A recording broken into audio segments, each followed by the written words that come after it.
What's up, you guys? Sean Ross Sapp, Fightful.com here. I know the Listen You Boy was supposed to happen today. We were supposed to do some cool skits. We were supposed to talk about a lot of stuff, but Jimmy Van is sick with pneumonia, so I decided to bring you a video in stunning 4K from my living room. I don't often give you all this look, but it was the brightest, nicest place to do it, and I had to talk about the Anthem AXS situation. Had to.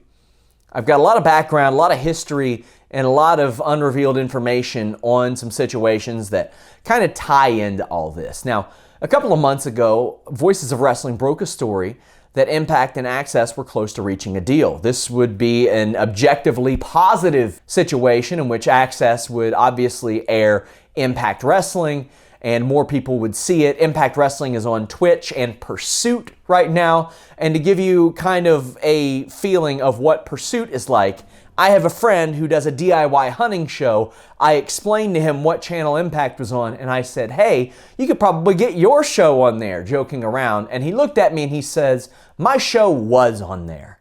So that should kind of explain to you what kind of carrier that Impact was on first. I reached out to people from AXS back then. I reached out to people from New Japan, from Women of Wrestling, and I'm like, how would you feel about this deal?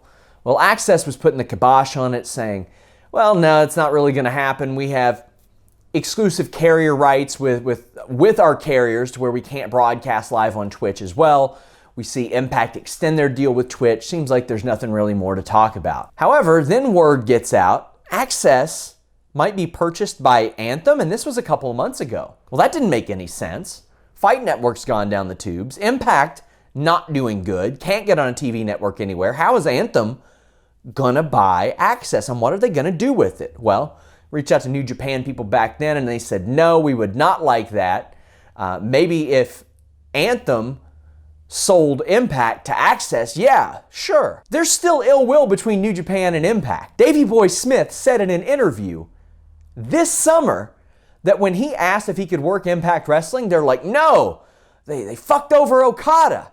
That Jeff Jarrett screwed him over. Jeff Jarrett, who is like 2 or 3 regimes ago and now in WWE, still has drawn the ire of New Japan Pro Wrestling. Keep in mind, one of the ends that Don Callis had with Impact was that had a good rapport with New Japan Pro Wrestling and could get them in with him.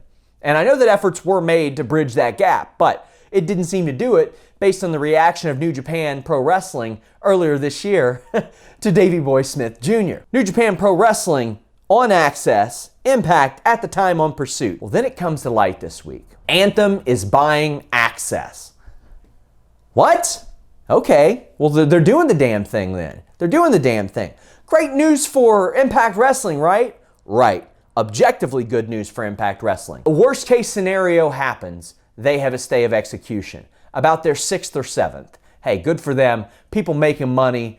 People doing good things on TV. People getting an outlet. At the very least, people getting some sample tapes to send to other companies. And Impact Wrestling at times has been downright good programming, which has an outstanding roster, and they deserve a bigger platform. How much bigger is it? I don't know. At least it's one with a built-in pro wrestling audience, unlike Pursuit, which has my homeboy's DIY hunting show on it like a year ago. Impact, right now, didn't have the budget for like food and water at their Vegas tapings. You have Cindy and Adam, who you guys might not know, but were instrumental in promoting New Japan and Women of Wrestling, and Ring of Honor on HDNet well before this was ever AXS TV. However, you already see Anthem going through and gutting AXS TV of a lot of the people that made it special. Adam Swift helped get Ring of Honor on TV, helped get New Japan on TV, helped put out a lot of publicity, a lot of PR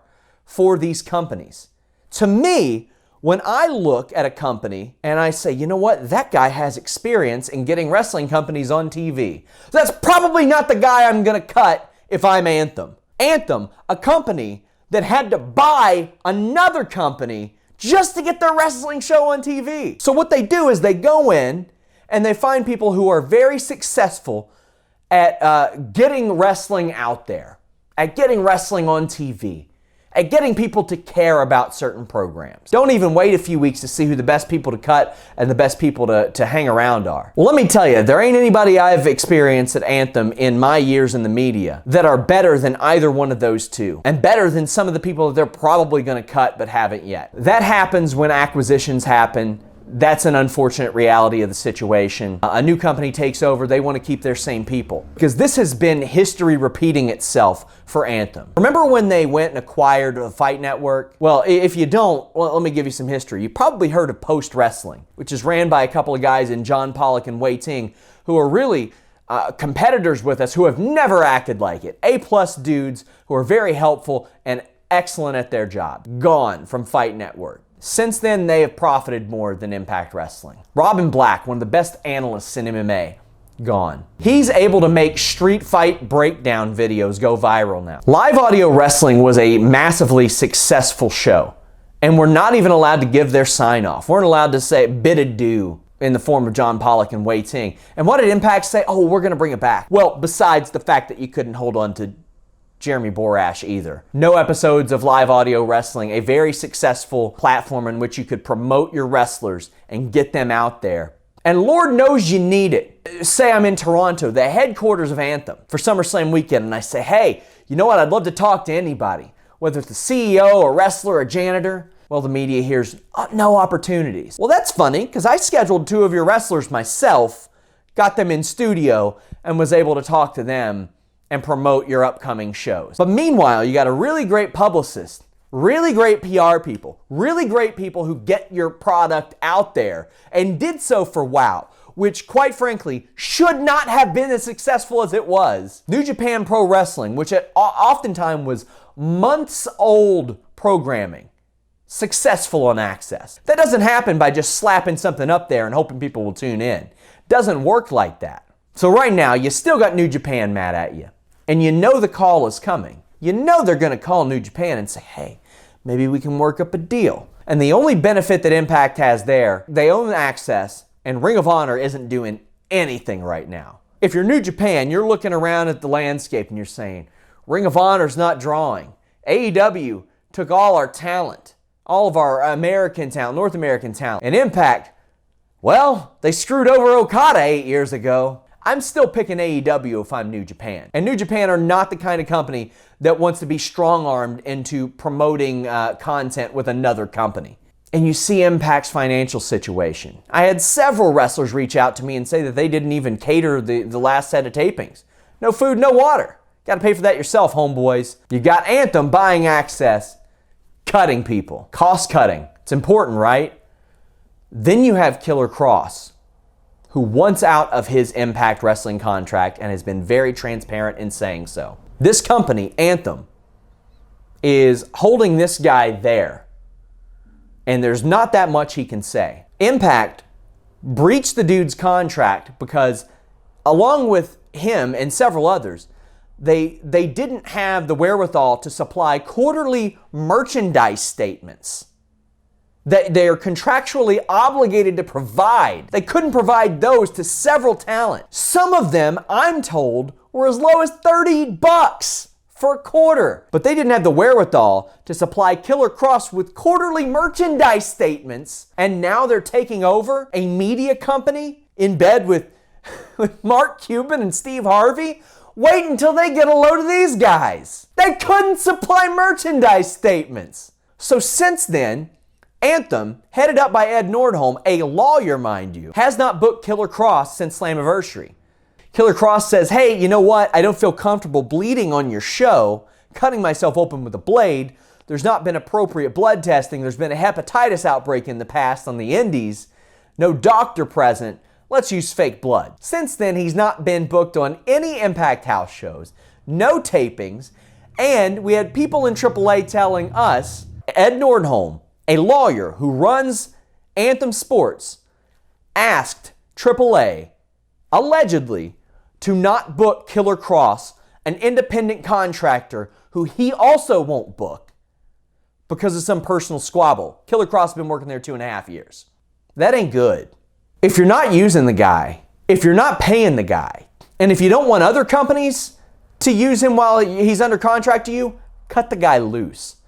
Do some of that cost cutting there. Maybe you'll save an office person's job in Dallas. Oh wait, no, you cut the whole Dallas department. Anthem has cut the likes of John Pollock, Wei Ting, Robin Black, Cindy and Adam from AXS. Who knows who else? But they're holding this one independent contractor up in the air. And he went on the record and said, yeah, I was booked for AAA and they pulled me from it because of Impact Wrestling. Said that to Kevin Gill this week. Killer Kross has come out and confirmed like everything that's come out via WrestleZone and Fightful about this. I find it real weird that Anthem, after having to gut Fight Network of all their personalities, successful personalities, because of the losses of Impact, that buying AXS TV is going to fix these problems. I hope it does fix these problems, and I hope that all these people bounce back. Keep in mind, same company have had to go directly to their wrestlers and be like, hey, let's schedule something to promote your career, promote your show, are cutting great PR people, cutting great publicists. Meanwhile, if there was a company that ever needed good PR and publicity, it's Impact Wrestling. It's Anthem. You got one of the best women's divisions ever. Not just right now, ever. It's loaded. You got probably 10 to 12 people on the male end of the roster that any wrestling company should want, outside of maybe a brief period a few years ago. The roster's always been good. The management is perpetually bad. And it's amazing how it has been perpetually bad, regime after regime after regime after regime after regime. And there are bright people there. There are brilliant people there. There are creative and talented people there that don't deserve to go through the shit that they're being put through. And the same could be said in that AXS office that got laid off. Brilliant, creative people who know wrestling and can help out a wrestling show like Impact that needs it. I don't know what the future holds for either one of those companies, but I hope it's good. Despite this rant, I hope it's good. Because history has shown us, both with Fight Network and AXS, that traditionally this company in Anthem does not see things through before they make massive sweeping cuts that affect people's lives. And then they don't fix whatever it is that's wrong with Impact Wrestling, and they have to do something drastic in order to fix it. You're firing everybody but the people that want to be fired. Amazing. Leave a thumbs up. Subscribe. We're out.